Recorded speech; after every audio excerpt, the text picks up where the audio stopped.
इतिहास गवाह है कि जंगल में कुत्ता और भालू कभी भी दोस्त नहीं रहे। एक समय की बात है, एक घना जंगल था, चारों ओर हरियाली, लेकिन डर का साया पसरा था।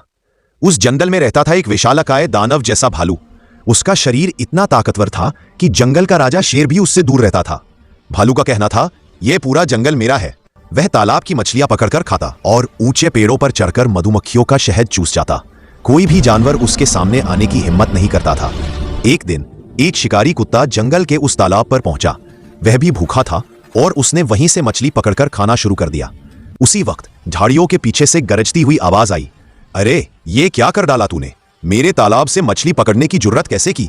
कुत्ते ने दृढ़ आवाज में जवाब दिया, तेरा तालाब कैसा? जंगल सबका होता है। मैं भूखा था और ये मछली मैंने पकड़ी है। भालू भड़क उठा। उसने कहा, मुझे मछली दे दे वरना अंजाम बुरा होगा। कुत्ता झुका नहीं। दोनों के बीच मछली को लेकर जबरदस्त खींचतान शुरू हुई।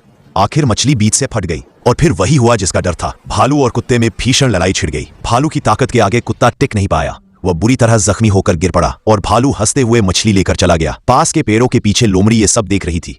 वह सालों से भालू से बदला लेना चाहती थी, क्योंकि भालू ने कई बार उसका शिकार छीन लिया था। लोमड़ी धीरे से कुत्ते के पास आई और बोली, सुनो, अगर मैं बताऊं तो तुम उस भालू से बदला ले सकते हो। कुत्ते ने दर्द भरी आवाज में पूछा, कैसे? लोमड़ी मुस्कुराई और उसके कान में कुछ फुसफुसाई। कुत्ते की आंखों में चमक लौट आई और वो तुरंत अपने साथियों पर बुलाने चला गया। रात का समय था। जंगल के किनारे अलाव जल रहा था। कुत्ता अपने सारे शिकारी दोस्तों के साथ बैठा था। उसने सबको पूरी कहानी सुनाई, कैसे भालू सब पर अत्याचार करता है और कैसे अब वक्त आ गया है एकजुट होकर लड़ने का। सभी कुत्तों ने मिलकर सिर हिलाया। उनकी आंखों में एक ही जज्बा था, अब भालू को सबक सिखाना है। अगले दिन सुबह वही तालाब, वही जंगल, लेकिन अब वहां सिर्फ एक नहीं बल्कि पूरे झुंड में शिकारी कुत्ते पहुंच चुके थे।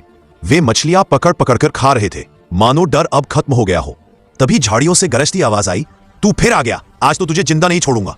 भालू दौड़कर तालाब पर पहुंचा, लेकिन इस बार वो अकेला था और सामने थे दर्जनों शिकारी कुत्ते।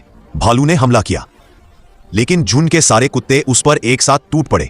कोई उसकी टांग पकड़ता, कोई पूंछ, कोई पीठ पर चढ़ जाता। भालू गरजा, झटका, लेकिन अब उसकी ताकत हारने लगी थी। कुछ ही देर में वो जमीन पर गिर पड़ा, थका हुआ, परास्त। जंगल में शांति छा गई। पानी फिर से स्थिर हो गया और हवा में जीत की खुशबू फैल गई। उसी वक्त लोमड़ी वहां आई। वह मुस्कुराई और बोली, देखो, जंगल में असली ताकत किसी एक की नहीं होती बल्कि झुंड की होती है। अगर तुम एकजुट रहो तो कोई भी तुम्हें हरा नहीं सकता। धीरे धीरे जंगल के सब जानवर तालाब के किनारे जुट गए। हर किसी की आंखों में एक ही सीख थी, एकता ही सबसे बड़ा हथियार है। तो दोस्तों, याद रखना, भले ही अकेले हम मजबूत लगे, पर जब साथ होते हैं तो कोई भी ताकत हमें हरा नहीं सकती।